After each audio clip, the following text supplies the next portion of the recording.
तुम्हाला प्रश्न विचारणारी जी मुलगी आहे ती शिक्षिका आहे की डीएड पास झालेली? नाही, बघा असं आहे की अनेक मुलं 2 लाख मुलं याला बसलेली आहेत, बरोबर आहे. त्यांची परीक्षा तर मे महिन्यातच झालेली आहे. मे महिन्यात परीक्षा झाल्यानंतर कोर्टाचा स्टे होता. स्टे उठल्यानंतर प्रत्येक जिल्ह्याचं त्या ठिकाणचं रोस्टर तपासायला लागतं. रोस्टर तपासल्यानंतर एक शासनाने अतिशय महत्त्वाचा निर्णय घेतला जो सगळ्यांना कळला पाहिजे की याच्यापुढे जनरल ज्या सरकारी नोकऱ्यांच्या बदल्या होतात त्या पद्धतीने शिक्षकांच्या बदल्या होणार नाहीत.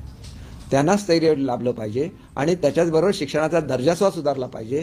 म्हणून त्यांनी जी शाळा सिलेक्ट केलेली आहे तिथं त्यांना काम करण्याचा चॉईस दिलेला आहे. या परिस्थितीमध्ये नव्या मुलांची भरती होण्यापूर्वी ती यादी फायनल व्हायला लागते.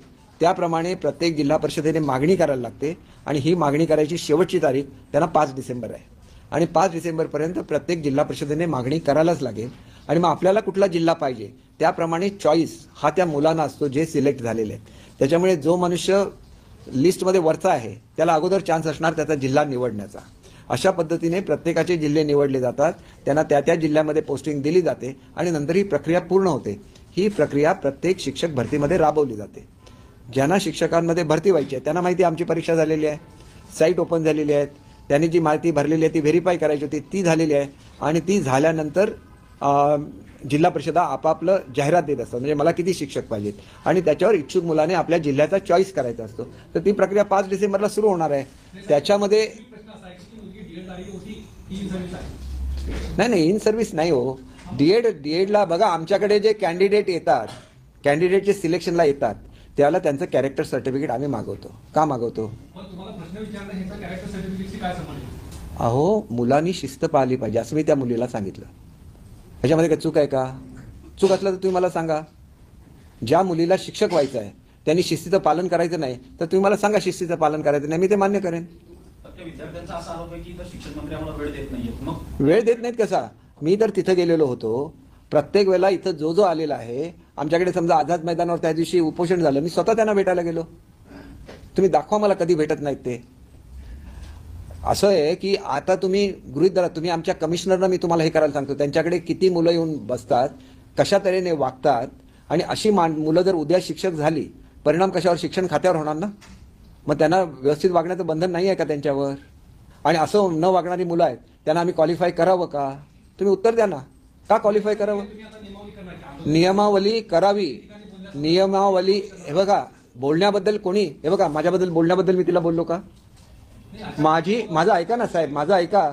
माझी पत्रकार परिषद चालू होती. आता तुमची माझी पत्रकार परिषद चालू आहे. ह्याच्यामध्ये थर्ड पर्सन येऊन बोलू शकतो का?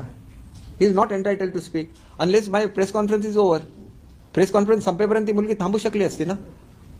आणि मी एकदा उत्तर दिल्यानंतर तरी थांबता येईल ना. माझी प्रेस चालू आहे, माझी जाहिरात निघालेली आहे, मी उत्तर दिलेलं आहे. तुम्ही म्हणून सांगितलं व्हिडिओ बघा आणि व्हिडिओ बघितल्यानंतर तुमच्या लक्षात येईल की शिस्त ही आणायलाच लागेल आणि तुमचं अल्टिमेट गोल हे बघा त्याच्यासाठी काय करायचं असेल तर मी त्याच्या संदर्भात डिपार्टमेंटकडून अहवाल मागवेन की कशा वेळेला कशा तऱ्हेचे लोक वागलेली आहेत आणि अशी वागत असतील तर त्या मुलांची नोंद घ्यायला लागेल आणि त्यांच्यावर ॲप्रोप्रिएट ॲक्शन घ्यायला लागेल.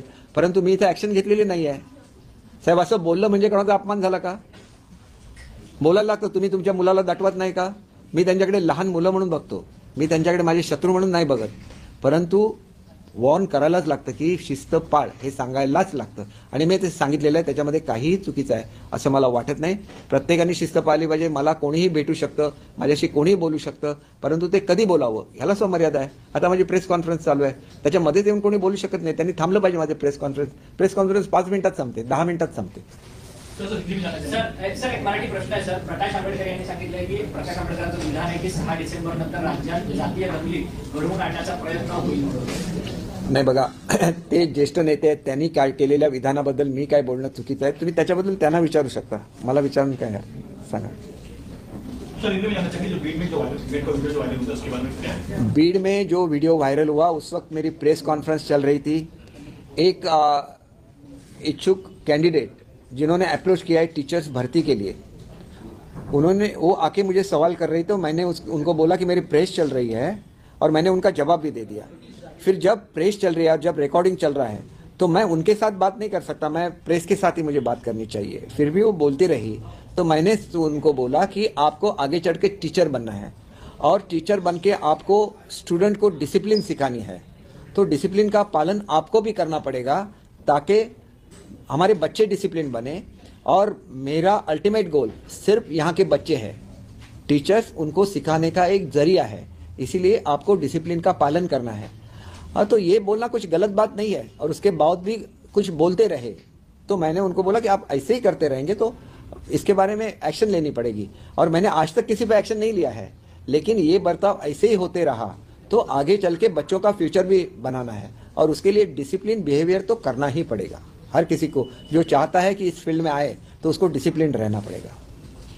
सत्ता बदल होत असताना काही आमदारांचे व्हिडिओ प्रसारित झाले होते की टेबलवर उभं राहून नाचताय त्या पिरियडमध्ये, जेव्हा सगळे सुरत गोवा तर हे आमदारांचं वर्तन निश्चित येतं का? म्हणजे आणि तुम्ही शिक्षकांकडून अपेक्षा जेव्हा करता साहेब, आमदारांचा आणि शिक्षकांचा काय संबंध आला सांगा मला? याच्याशी हा संबंधित आहे का विषय? आमदार, माझं एक लक्षात घ्या की मी शिक्षण खात्याचा मंत्री आहे, मी कोणाला सांगू शकतो? मी शिक्षकांना सांगू शकतो, जे इच्छुक आहेत त्यांना सांगू शकतो की आपण व्यवस्थित वागलं तर हे वागतील। तसंच जर मला सांगितली त्यांची नावं त्यांना मी सांगू शकतो तुम्ही व्यवस्थित वागा, हे सांगण्यामध्ये कोणाचाही अपमान होत नाही। त्या मुलाला मी व्यवस्थित वाग म्हणून सांगितलं, हा का अपमान झाला का? हे बघा साहेब, हे तुम्ही मला काहीतरी वर्षापूर्वीचा प्रश्न विचारला जो याच्याशी संबंधित नाही, तर मी त्याचं उत्तर कसं देऊ?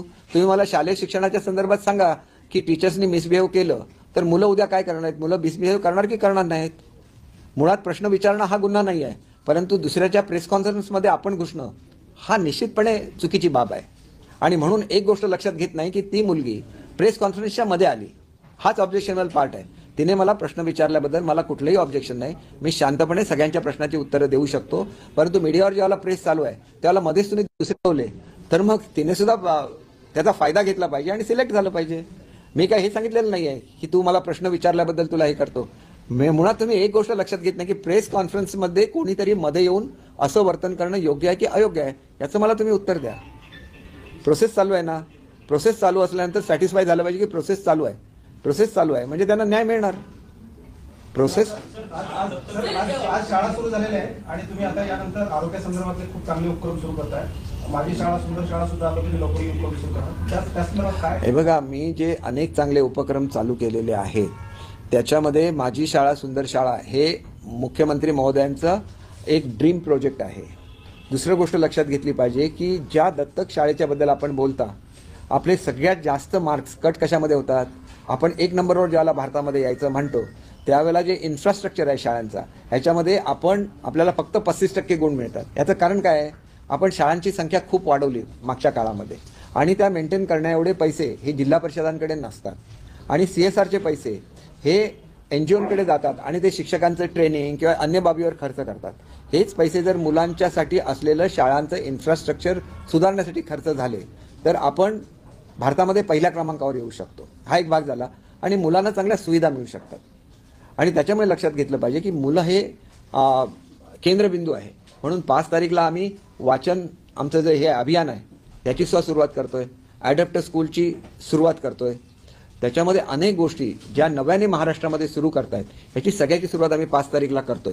आपण किचन गार्डनची सुरुवात करतोय, त्यानंतर मुंबईतल्या सगळ्या शाळांच्या टेरेसवर आपण किचन गार्डन दिलेले आहेत। म्हणजे अनेक अभियान आपण सुरुवात करतोय जी शाळांच्या हिताची आहेत। So one video of yours went viral and wherein we can see that your way of speaking towards a teacher who was asking her about her rights was not okay, and it seems She was not asking about her rights. First thing that my video, my press conference was going on.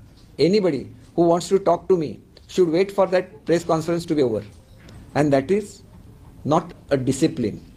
The one who wants us to enter into a divine profession like teacher must follow the discipline. That is what I told her, and which is not wrong, because I want to make the future of my young students, and there I want disciplined teachers only. So one must follow the discipline. And what is wrong in saying that you will have to follow the discipline? Is it insulting? When you are doing something wrong, entering somebody's press conference and asking a question where there was every possibility of waiting for another 5 minutes. As soon as the press conference would have been over, I would have given answers to all her questions, and kindly go through my press. Clearly I have mentioned that you have to make the future of the students, there you have to follow the discipline. Sir discipline की बात सही है, पर वो एक desperation भी दिख रहा था उस लड़की का, क्योंकि वो 5 साल से वेट कर रही थी और आप मंत्री है तो उनको उतना अप्रोचेबल एंगल पता नहीं होगा, इसी की वजह से शायद ऐसे ही उन्होंने अप्रोच किया। ये नहीं लगता कि ये desperation नहीं का- देखिए मेरे पास जो भी आता है उसको मैं मिलता हूँ, सारी इन्फॉर्मेशन मैं बहुत कामली देता हूँ। उनको भी मैंने बोला था कि लिंक ओपन हो गया, इसलिए मैंने बोला कि you see the video, you will find that I have answered her. In spite of that she keeps on asking me question, she could have waited, I told her that also. Shraddha and Saburi is a part of our Bhumi, Maharashtra. So you must have the patience and you have to keep faith also. When the site is open, that means the process is on. And I cannot discuss when my press is going on. She will have to wait till the press is over. So whatever I told her was to follow the discipline and which is correct as per my judgment. Sir शाळेचा दर्जा सुधारेल तर भारतामध्ये तर महाराष्ट्र तर पहिल्या क्रमांकावरती असेल दत्तक योजनेच्या संदर्भातच प्रश्न आहे. पण मात्र एक शिक्षकी आणि 2 शिक्षकी ज्या शाळा आहेत त्याचे एकत्रीकरण तर एक शाळा तर बनवण्याचा तर काही या दत्तक योजनेत बघायला मिळेल. मग 6 नाही. किलोमीटर विद्यार्थी तर पाय चालतील कशी अतिदुर्गम भागात? एक गोष्ट लक्षात घ्या की दुर्गम भागातली एकही शाळा बंद होणार नाही आहेत, फर्स्ट ऑफ ऑल. आणि दुसरं, ज्या ठिकाणी विद्यार्थ्यांना दुसऱ्या शाळेमध्ये जायचं असेल त्यांना आम्ही ट्रान्सपोर्टेशन प्रोव्हाइड करतो, त्यांना आम्ही ट्रान्सपोर्टेशनचा भत्ता देतो. त्याच्यामुळे हे काय सांगितलं जातं हे चुकीचं आहे. मुलांना त्या ठिकाणी ट्रान्सपोर्टेशन पुरवण्याची जबाबदारी ही शासनाची असते आणि त्याच्यामुळे एकदम जी लहान मुलं आहेत त्यांच्यासाठी उलटं तर जादा स्कूल्स ओपन होणार आहेत प्री प्रायमरी म्हणून. पण ज्या ठिकाणी ही मुलं अंगणवाडीमध्ये जातात त्याच ठिकाणी आम्ही त्यांना प्री प्रायमरी स्कूल्स देतोय. मग त्याच्यापेक्षा मोठी मुलं जर स्वतःच्या खर्चाने शहरामध्ये जाऊन चांगल्या शाळेमध्ये जात असतील तर मग ह्या शाळांनी सुद्धा मुलांनी चांगल्या शाळेमध्ये शिकावं, एवढंच आमचा उद्देश आहे. आमचा कुठल्याही शाळा बंद करण्याचा कुठलाही उद्देश नाही. तुमची आणि राणेंची भेट झाली, राणे साहेबांची भेट झाली आणि तुमची राणे साहेबांसोबत भेट झाली, काही काम वगैरे काही? आणि हे इंटरेस्टिंग आहे बघा, माझी राणे साहेबांची भेट झाली ते DED जे युवक आहेत ज्यांना शाळेमध्ये चान्स मिळालेला नाही भरतीमध्ये त्यांच्यासाठी काय करायचं ह्याच्यासाठी माझी भेट झाली. म्हणजे आम्ही विद्यार्थ्यांचा एवढा हे ठेवतो, विद्यार्थ्यांबद्दल एवढी आपुलकी ठेवतो आणि त्याच विद्यार्थ्यांनी वाटेल तसं वर्तन केल्यानंतर त्याची बातमी बनते. हे सगळं कॉन्ट्राव्हर्शियल आहे. त्यांना विचारा माझी चर्चा झाली की नाही. आणि ती मुलं ज्यांना चान्स मिळू शकला नाही परंतु DED झाले त्यांना दुसऱ्या कुठल्या सिस्टममध्ये ॲब्झॉर्ब करता येईल का ह्याच्याबद्दल माझी चर्चा त्यांच्याशी झालेली होती. त्याच्यामुळे आम्ही मुलांबद्दल एवढी आपुलकी ठेवतो आणि मुलांनी असं ॲरोगंट बिहेवियर करावं हे कुठेतरी चुकीचं आहे.